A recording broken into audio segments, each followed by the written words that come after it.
Of 10:30, so I think we will go ahead and just get started. Welcome to Working with Vulnerable Populations, sponsored by Wisconsin Literacy. I'm really excited to introduce our presenter today. Jane Graham-Jennings is the executive director at the Women's Community in Wausau, and Jane has been executive director there for 22 years. The Women's Community provides specialized services and resources to people in central Wisconsin affected by domestic violence, sexual assault, stalking, and human trafficking. Their goal is to help individuals and families attain greater emotional and economic self-sufficiency. Please put your questions in the chat and we will be addressing them throughout the presentation. So Jane, the session is yours. Good morning. Good morning, everyone. Thank you so much for joining us, and thank you, Cassie, for the invitation to talk about really vulnerable populations. In particular, we're focusing on trauma recovery and folks who are vulnerable as a result of family and intimate partner trauma. So we're going to be kind of focusing on that. And again, a lot of this understanding and learning with regard to how you interact with people who are surviving or have survived trauma is going to come to your questions that you have directly. If you think of an experience you had, or, I was working with this person one time and I just didn't know what to do with this. Just, put those in the chats, because that way I can make sure I'm addressing specifically real life examples of things that I can help maybe make it more sense. So we are going to be, I have a helper here who is going to forward the slides for me. So next slide, please.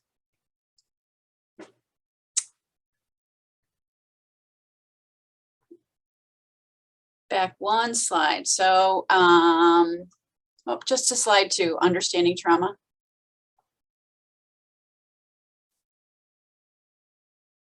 Perfect, thank you. So I don't know, as an aside for everyone else who's here, I don't know if anyone else is, just tired of Zoom meetings. We're all used to it now, but boy, I would sure love to see your actual faces in person. But we're gonna do the best we can here. So keeping everybody safe, but it sure is much more interesting when we can see each other. So understanding trauma, the things we're going to really be talking about, it's really an overwhelming experience. It involves a threat. Results in a vulnerability and a sense and loss of control. Of course, leaves people feeling helpless and fearful, and it interferes with relationships and fundamental beliefs. So we're going to kind of talk through all of these things of how being exposed to one traumatic incident versus ongoing traumatic stressors, and how that really changes the way humans respond to the world around them. It really has long-lasting impacts and effects, and it really changes the way we see the world.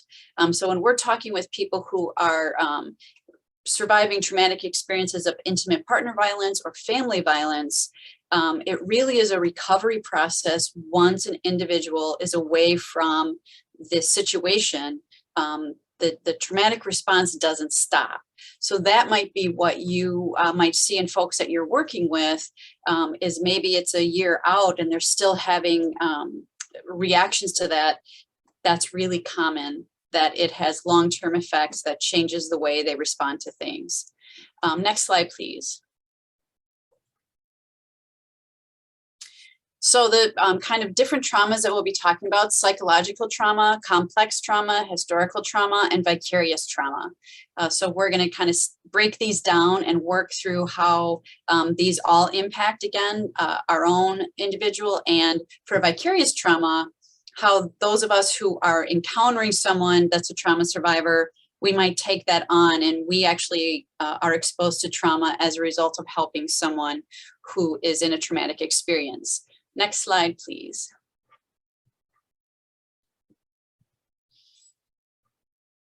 So psychological trauma.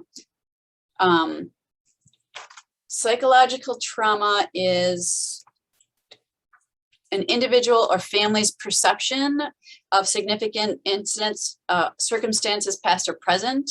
So part of what a traumatic response is that we need to think about is it's really from the position of the individual who's experiencing that and their perception of it.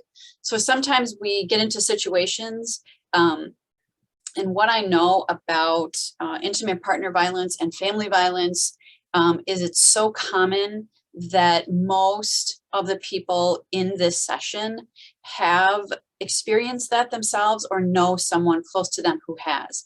Unfortunately, that's just the data. So the thing about that we'll be talking about throughout the session also is humans, we tend to kind of compare things, our situation compared to someone else's.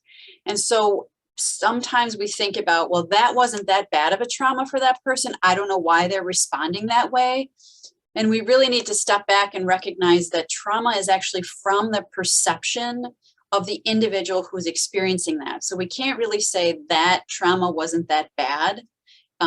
We might not have responded in that way, but the individual who's experiencing it is going to respond from their perception of the threat or their perception based on maybe they have a history of ongoing traumatic experiences. People who were sexually abused as children have a very heightened trauma response as they get older, even though they're away from the situation.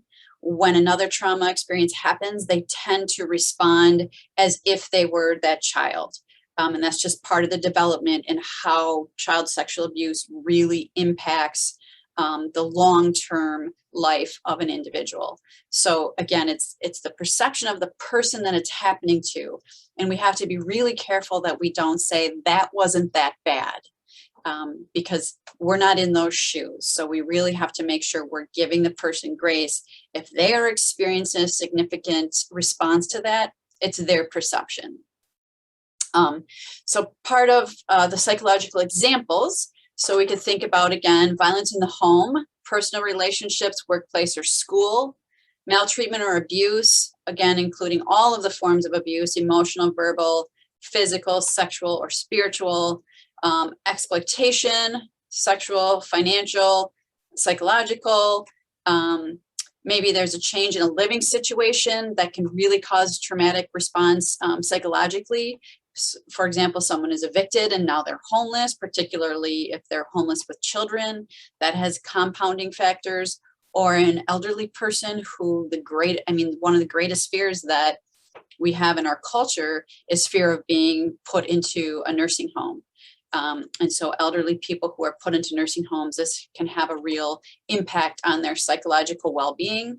Neglect and deprivation have significant psychological impacts. Of course, war and armed conflict, and then natural or human-caused disasters. So earthquakes, hurricanes, all of those things that cause us psychological trauma. Next slide, please. Okay, complex trauma. This is the result of traumatic experiences that are interpersonal, intentional, prolonged, and repeated. So complex trauma, the psychological trauma is kind of a situation or an incident. Complex trauma is ongoing over time, and it literally changes the way our body chemistry responds. So there's research now, and we're getting a lot of training within the interpersonal violence field around the neurobiology of trauma and how being exposed to trauma on a regular basis literally changes the way our brains are able to interpret the world. So complex trauma has significant impact on the way humans are able to respond to the world around them. Complex trauma comes from prolonged, it's more than one like acute situation. It is repeated over and over. So we think about this, some of those pictures there, you see people who are starving. So children who are neglected or deprived of food, that has long-term consequences. That's a complex trauma. Physical abuse, sexual abuse, witnessing domestic abuse in your homes. All of those things, ongoing, prolonged, repeated acts really cause additional trauma to individuals that changes the way they think about the world and actually changes the way they can interpret the world. So when someone is exposed to ongoing traumatic days, let's say a domestic abuse survivor, and that individual lives in a home where they are repeatedly living in fear. They're living in fear daily. They are repeatedly abused. They literally can't think logically about things, because what happens in the brain when they're exposed to that on a daily basis is the brain chemistry changes. And the only thing that they can do is they kind of move to the reptilian part of the brain. They literally cannot access the logical thinking of their brain. So we often see survivors of sexual abuse or domestic abuse who are doing things or responding in ways that we think doesn't make any sense. We wouldn't do that. And quite literally, they are not capable of making logical decisions because they are simply in survival mode. Their brain chemistry literally blocks them from accessing, and I'm like going here because the front part of our brain is where we have logical thinking. They are not able to access that part of their brain because of the ongoing repeated traumas that they're experiencing in the home, physical trauma, psychological trauma, all of those things. So what we see in our serving people who are survivors of abuse, if they're in our shelter program, when they initially come in, it's not uncommon for them not to be able to make any decisions. They literally can't do that. And over time, as they're separate from the abuse, as they're separated and they have time to think about it, their bodies start to regulate and their brains actually start to work back to a normal kind of chemical pattern and normal outside of the trauma response. And they literally can start thinking about the future. They can start thinking about what's a logical next steps. And that's often when we start to see people realize and think about, well, that didn't make any sense. What was happening in the home at the time, I didn't really think about it, but no, it wasn't my fault. I shouldn't be punched in the face because I didn't have dinner on time. When you're in that traumatic experience and being exposed to that, you're just trying to survive. When people are moved away from that, they can kind of look at it in a way and think logically about that. No, that doesn't make logical sense. Not having dinner does not equal being hurt. So that's kind of all the things that are happening with people who on an ongoing regular basis. Next slide, please. Historical trauma is really around things that have happened through history.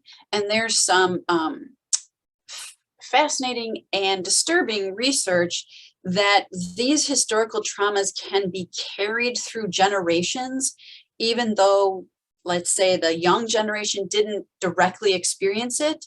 But because of how severe the impact was on an entire group of people, they carry that through to the next generation. So for example, the Holocaust, young folks didn't live through that, but from the family stories and from the fear that people who survived the Holocaust passed on as they talked the stories, or they, as their family members talked about what happened, they carry those stories, and that trauma stays with them. Native people, indigenous people in this country who were brutalized and terrorized and forced to, move off their lands and their children taken away from them. That is a trauma that is carried through to generations that are born now who didn't experience that. But because of the family history of the historical trauma, they're still carrying the weight. And it's disturbing and fascinating to see that it actually, people who didn't experience that just because they are part of that population, former slave families who were born from slave descendants, same kind of thing. So there is this whole body of research in looking at how entire groups of people that were oppressed and brutalized and terrorized can carry all of those feelings of trauma and response into generations who didn't directly experience it, but they are exposed to it and they feel that. I'm looking at a question that came here. When is one able to process and move forward out of survival mode? That depends on the individual. So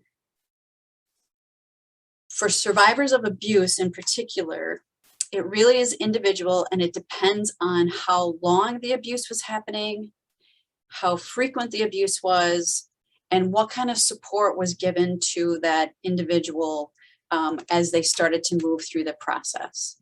So it's going to vary for each individual person.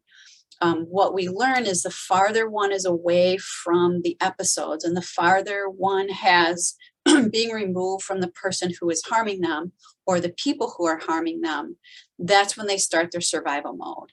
And it's a really quite a lengthy process for everyone who is experiencing abuse. But there are some factors, and this as for the Literacy Council, one of the things that can be critically important for you as a person talking to someone or making connection with someone, what we find is that when someone discloses abuse, the response when they disclose the abuse either increases their trauma or helps them start survival mode.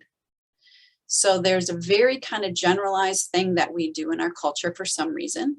When someone tells us that they're being abused, we don't believe them. This is particularly true of children who are sexually abused and they disclose to someone, and the first response that they to that is, I don't believe you. Because about 92% of the people who are sexually abusing our children are people that we know, people that we trust, people that are in our family, or people that are family friends. We really don't want to believe that someone we know and trust would harm our children. So our initial response, denial, is an extremely effective coping mechanism, and it works very well. And we quickly deny that the abuse could be happening. And the same is true for adults, particularly when the abusive partner tends to be someone that everybody likes. Abusive partners tend to put on a face for everyone else. And so if a victim discloses that, people's response is, I can't believe it. They seem like such a nice person. I've never seen them do anything like that. That doesn't make any sense to me. So that response from people when someone discloses that really has a huge impact, and we're learning a lot about that now. The disclosure point can really create the healing space that starts someone in their survival path and moving them beyond that. So when is the process to move? When does that happen? It's very individual depending on each individual person. But what's really important to know is if someone discloses abuse to you, listen to them. Don't say, I can't believe it. Listen to them and say, how can I help you? Because they are used to hearing people say, I can't believe you. I can't believe that person would do that.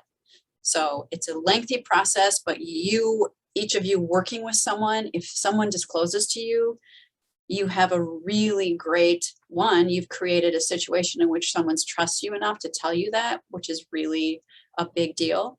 And two, you have an opportunity to provide them with the space to recognize they don't deserve to be hurt, that there's nothing wrong with them, and that you're there to listen and to help. Okay, next slide, please.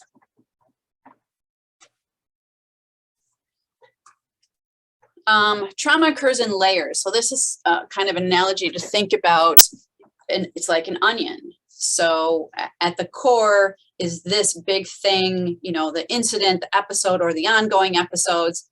And then all around that are the layers of things that happen in addition to or since the episode.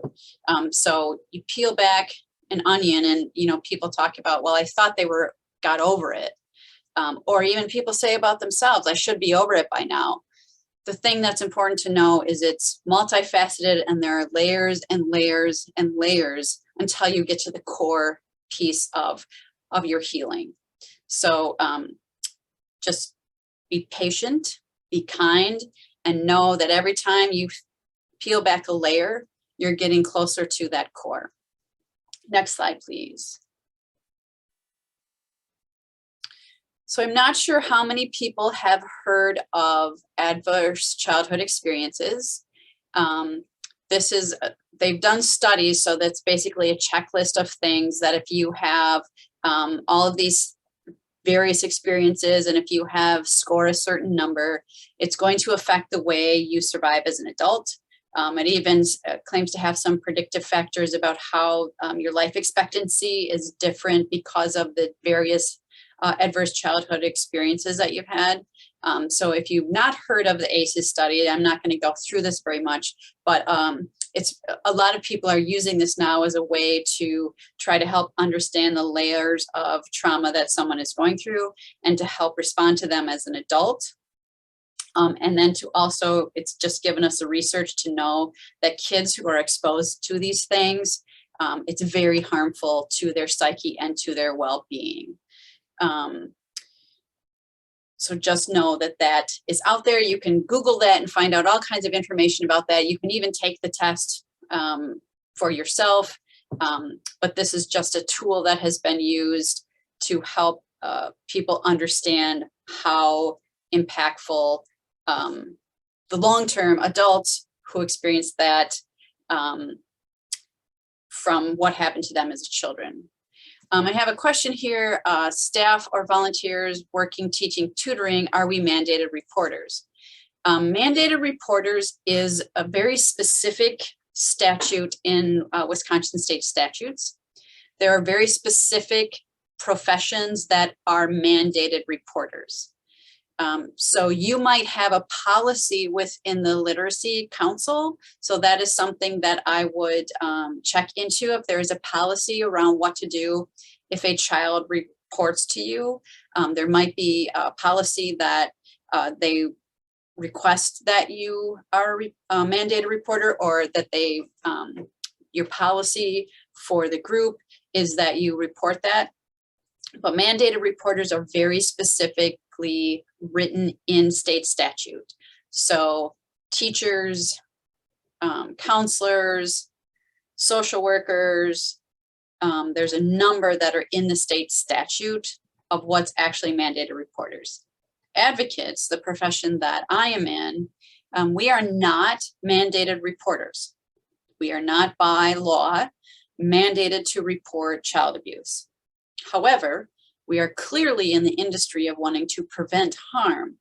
Therefore, if we are made aware of a child that's in harm, we are going to make a report about that. We are not mandated by law.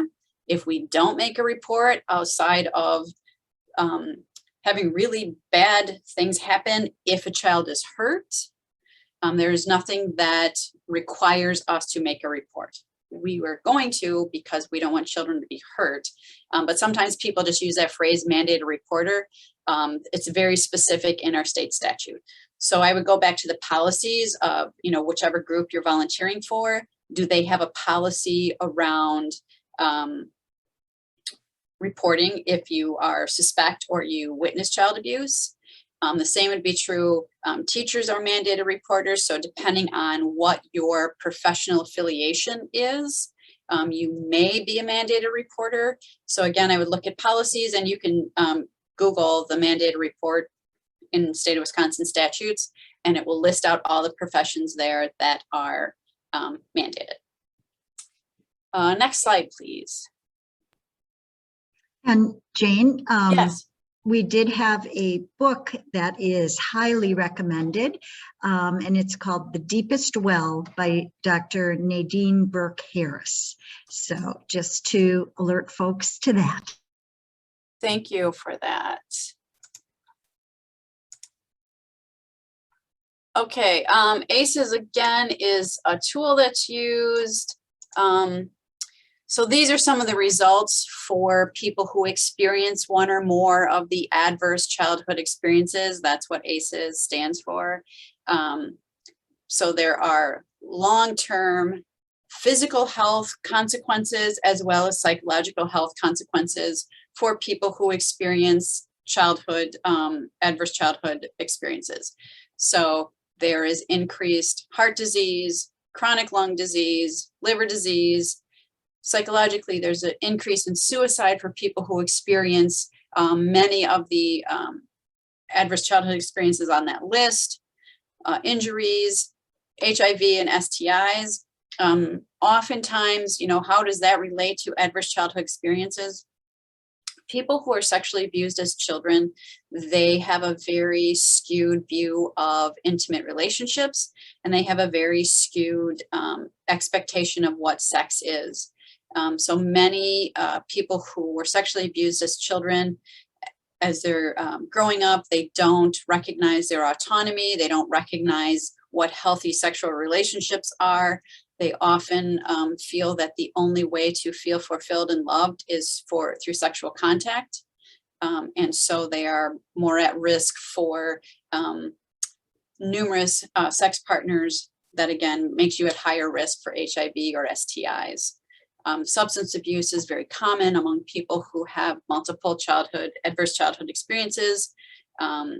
One of the things that, we talk about, so in the world of intimate partner violence, people would say, a lot of abusive partners say, I'll stop drinking, I won't do it again. If a victim ever threatens to leave, there's often excuses and promises made. And one of those often is, I'll stop drinking. So when working with people who provide services to people who use power and control, abusive partners, what they say is, if you have someone who is using alcohol or other substances, and you have someone who uses power and control and abuses their partner, you have two problems. So having a substance abuse problem is often used as an excuse, but it does not cause someone to be abusive. They choose to use power and control. They choose to be violent. The same is true with survivors or victims. Many of them use substances to medicate themselves and to work through the pain of living with someone that they're afraid of, and being in love with someone who hurts them. So substance abuse is common for people in abusive relationships and common for people who are survivors of childhood sexual abuse because they want to medicate the pain and move beyond the pain. And again, long-term consequences, often people who have multiple adverse childhood experiences have a lower life expectancy. So we just need to figure out a way to intervene more rapidly in the lives of children so that they don't have these long-term effects. Next slide, please.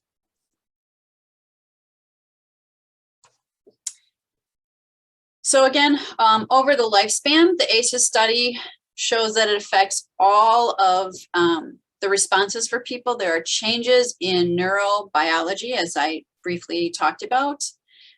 There's social, emotional, and cognitive impairment.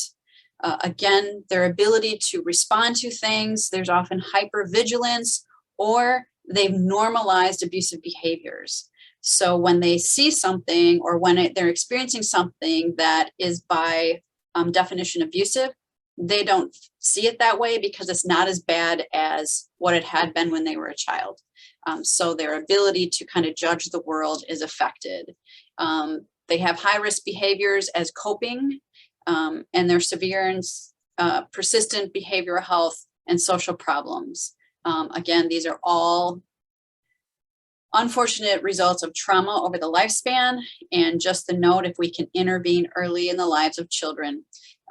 We know also that kids are really resilient. So here's something about this ACEs test. So our staff has done this a few different times.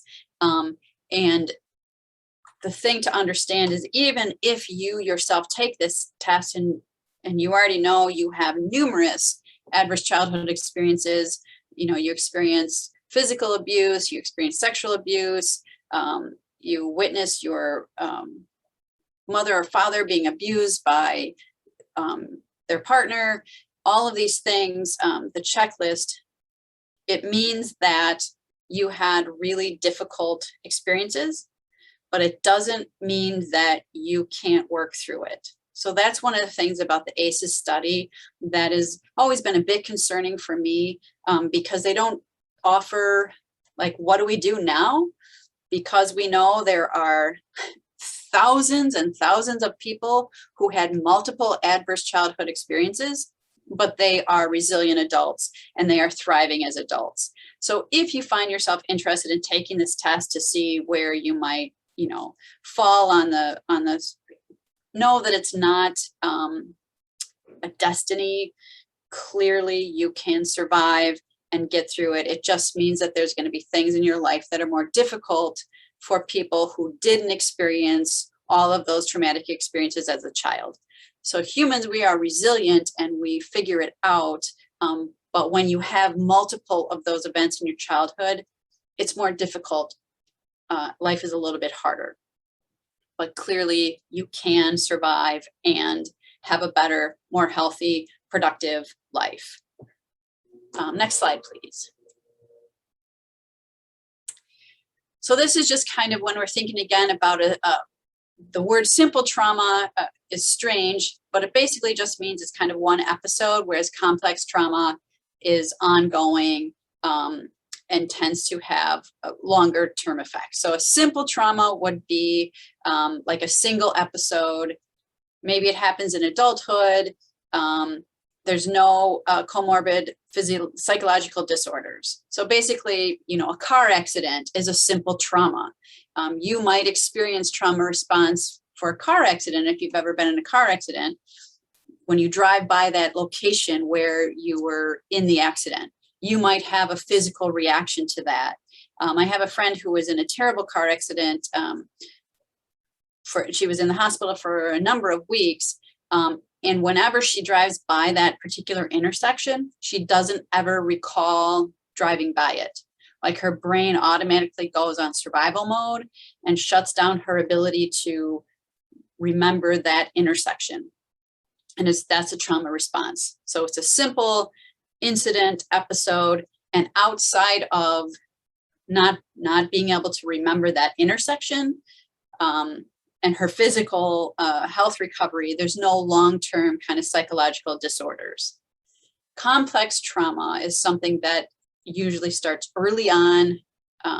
It's extended, it's multiple, it's highly invasive, it's interpersonal. Interpersonal is part of what makes violence with someone that you love so complex, and the response is so complex. It's the interpersonal nature of domestic violence and sexual assault that really causes our brains to kind of change and alter the way they think, because as humans, we want the world to make sense. And when it doesn't, we fill in logical holes. So when we love someone who is intentionally hurting and manipulating us, that doesn't make sense. So we fill in those holes.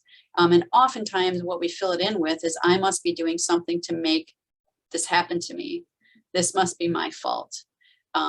So the interpersonal nature of abuse is what is part of the complexity of how it makes people respond and their brains change, because it doesn't make sense and we want it to make sense. There's a significant amount of stigma associated with this trauma, and it leads to extreme vulnerability. People who are survivors of abuse are still very ashamed of what has happened to them and often blame themselves because as a culture in our society, we still blame victims. So for victims of domestic abuse, every time we ask a victim why they don't leave, we are putting the blame on them. There are a million reasons why someone doesn't leave that all make some kind of sense, but there's never a reason why someone chooses to use violence. So every time a survivor says, I believe you, you said you're sorry, I'm going to give you another try, that makes sense. You're going to try to make it work, but then the abuse happens again. That doesn't make sense. but we still put all of those responsibilities on the victim. So there's still significant stigma associated with being a victim, and people are afraid to talk about it. They will be judged differently. They're looked at differently. They don't want their places of employment to know. There's just still a significant amount of stigma, which also adds to the trauma response, which makes it difficult for people to incorporate and to be open about what is happening to them. Next slide, please. So when you are experiencing ongoing trauma, the world is an unsafe place to live. So for people who are survivors of abuse, who are living in abuse, they're not safe. They don't feel safe where most of us feel safe in our world. They just have learned other people can't be trusted. They also learn or believe that my own thoughts and feelings are unsafe. Because again, it doesn't make any sense when you are in love with someone who hurts you. So clearly there's something wrong with me if I am choosing someone who acts this way. There's something wrong with me. People in trauma recovery expect crisis and danger and loss, and they really feel they have no self-worth and no abilities. And this again stems from when you're in that constant heightened state, you're not capable of making logical decisions. And then, us on the outside, we don't know what's going on. And we just ask the question, what were you thinking? And literally they're not, they can't. But that just compounds and they're like, I don't even know how to make a decision. There's something wrong with me. So this is how it all kind of ties together, people who are experiencing abuse, how they see the world, and how they really turn all of that on themselves. Next slide, please. So triggers is something that's important to know. Again, given just the simple statistics of how many people experience abuse, I would venture to say that most people in this session, again, are familiar with these issues and know that triggers are common. Even when we think we have dealt with all of our things, triggers happen in ways that we don't really understand or expect. So triggers are reminders of our past events, lack of power and control, separation or loss, transitions and routine or schedule disruption, feelings of vulnerability and rejection, feeling threatened or attacked, and sensory overload. So these are common triggers. So something, a reminder of a past event might trigger you that you're back into this feeling. And what happens with triggers is you literally feel how you felt in that moment. So if something from your past comes up and you have this experience, it feels like you're back in that space again. For a lot of people, feeling a loss of or lack of control over a situation often triggers. In abusive situations, domestic abuse and sexual assault, what is happening is someone is exerting power and control over the individual. So when you are sensing that and you get into this position where you feel like you have lost control over a situation, often that's a trigger for people to feel like they're back in that moment.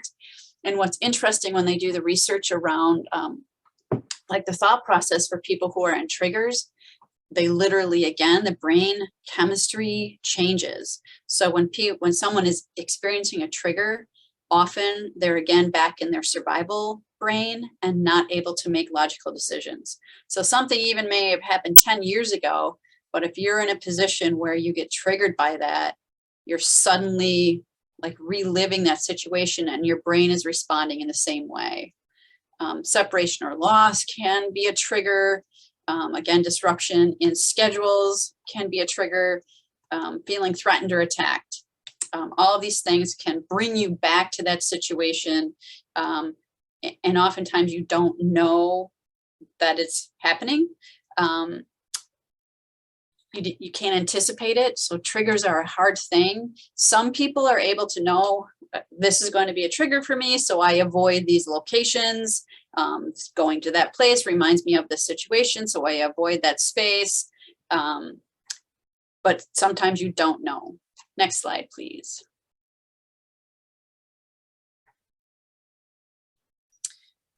So triggers are very common. Again, it's something, when you've been through experiences and you kind of work through stuff, oftentimes people think I've already dealt with that and it doesn't bother me anymore. And then suddenly something from out of the blue, and you're like, I thought I already dealt with that. Why is this bothering me now? Sometimes you don't even know that there's a trigger that's happening. So for example, our senses are extremely, we attach to those emotionally. They can bring extreme emotional responses. So if our sense of smell is particularly acute for bringing back to an emotional response that we had to something. So if you have a certain smell, maybe there's a perfume that when you smell that perfume and you weren't aware, that perfume brings you back to the situation when you smell that on whatever, and it reminds you of that case.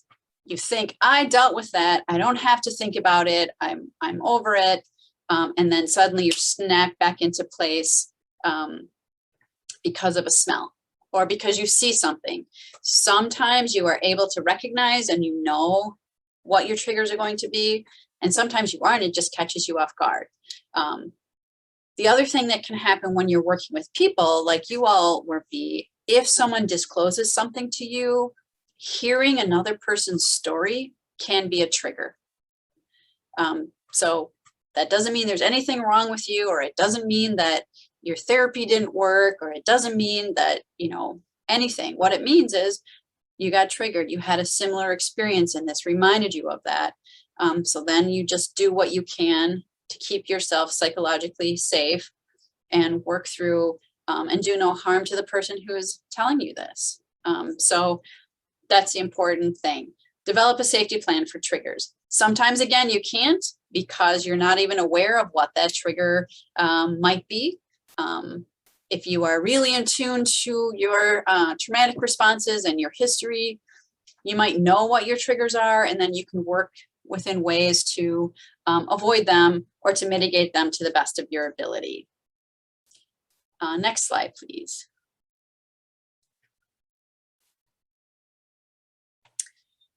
So when you are working with people, how can you help the best vulnerable folks who have experienced or are experiencing really hard things? So it's important that you're an advocate and not a savior.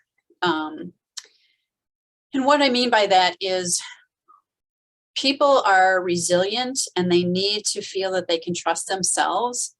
They don't need to be rescued. What they need is to be provided tools so that they can survive the situation, so that they can feel like they're making their own decisions. So we want to be a support for them. We want to listen to them.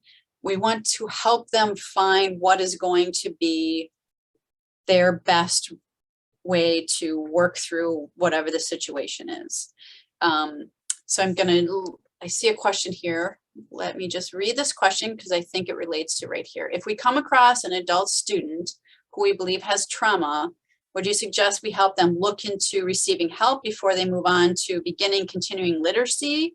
Do you think their abuse history can factor into learning disabilities or negatively impact frustrations with moving forward with learning? So I think if someone is talking to you about a trauma history, that you have created a space where they feel safe with you. So I think you would let them lead the way as to whether or not they continue moving on. Some people don't want to, really seek help. Disclosing to you and talking to you might be just the thing they need. So I think you ask them the question of how would you like to move on with this? I think you would continue doing what you're doing because you've created this relationship. They trust you that they've disclosed that. What you might want to do is reach out to a professional in trauma response, an advocacy agency in your community, for you to get some tools of how to talk to that person. And then also make referrals for that individual. You can just say, these are some things that are pretty heavy. You don't have to deal with all these on your own. Here's some places you can call that could help you work through these things. Can their abuse history factor into learning? Absolutely. But again, if you've created this relationship where they have shared with you, that's huge. So the thing that you can do is listen and help them recognize that, they might not even recognize. Likely, if they are experiencing this abuse, they're frustrated because they can't learn. This might be the reason that's getting in the way of their learning, is that their brain chemistry is not allowing them to work through things. So this might be an opening for you to say, all this stuff you're dealing with, that's part of what could be getting in the way of your reading. Let's talk about how we might be able to deal with these things so that you can freely move into your reading and learning. So again, it's listening, letting them tell you what they want.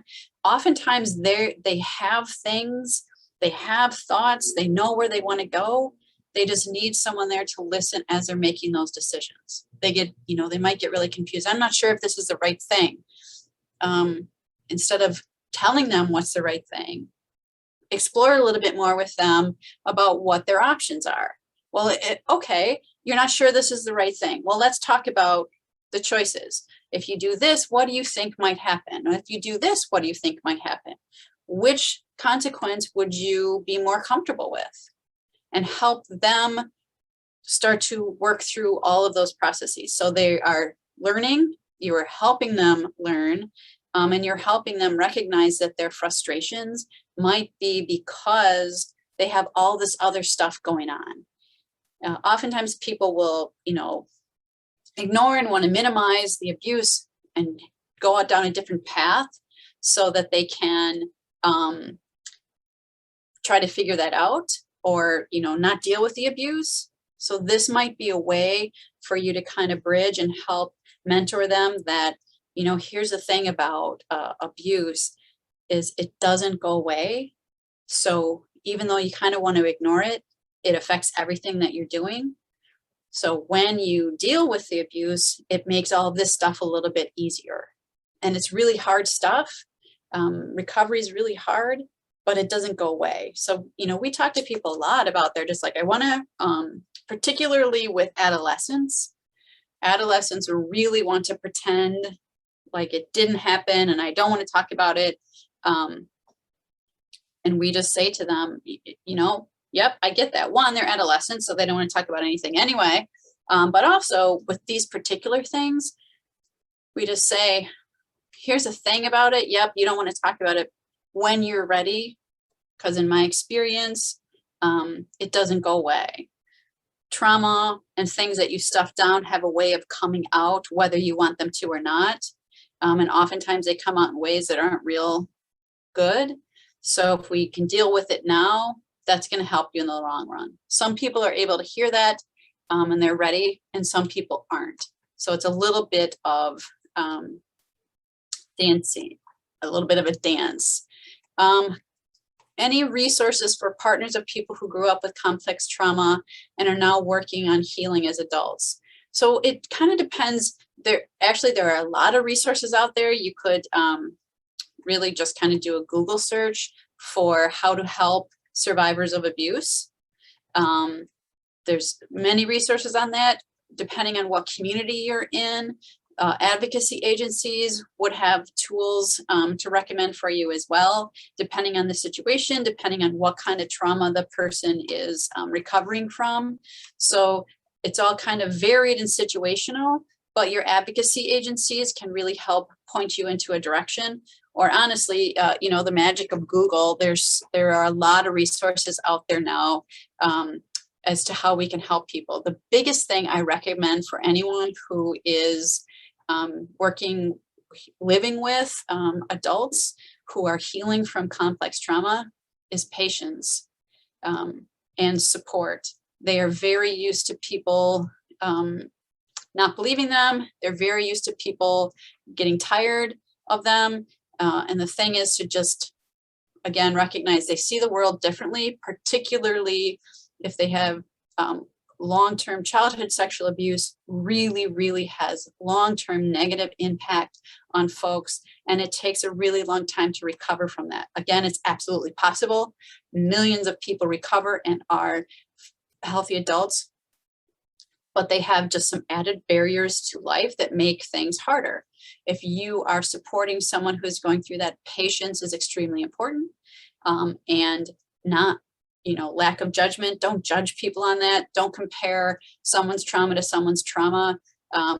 Survivors are often doing that to themselves. Well, mine's not as bad as so-and-so. Comparing traumas isn't really helpful. People who experience that, again, trauma is their trauma and their perception of that.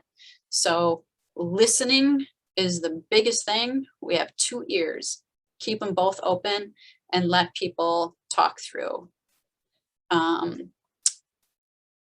There is a comment about Dr. Carolyn Leaf, a neurologist who talks about how trauma affects the brain.